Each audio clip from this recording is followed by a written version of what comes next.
Police in Jacksonville, Florida, are still trying to figure out what caused a young man to start shooting Sunday at a video game tournament there. Police have identified him as 24-year-old David Katz, and they searched his home in Baltimore yesterday looking for clues to his behavior. 2 gamers, Eli Clayton and Taylor Robinson, died there at the scene. 10 others wounded. The violence left other gamers stunned. I'm just hurt, man. I'm hurt, and I know they all are. I just want them to know they're all my brothers. And we all feel the same pain. Police say they've also searched the suspect's car and his Jacksonville hotel room, but haven't found anything conclusive about his motives. The Corpus Christi area man among the dozens of people who were in Florida for that gaming tournament that was the scene of that mass shooting yesterday.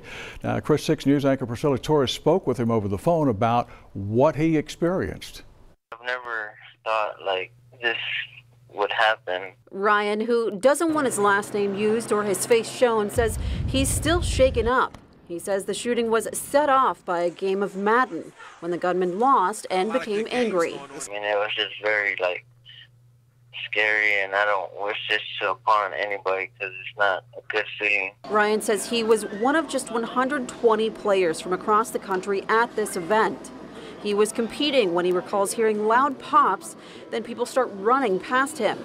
That's when he realized someone was shooting. I just dropped down and I went crawling towards the restroom because that was the closest thing that I would say was safe for me. He says he hid in the bathroom praying for several minutes. Finally, the gunfire ended. In total, Ryan says he heard about 25 to 30 shots. All I heard was crying and saying, "I'm shot, I need help." When I got out of the restroom, I saw 3 bodies on the floor dead, unconscious.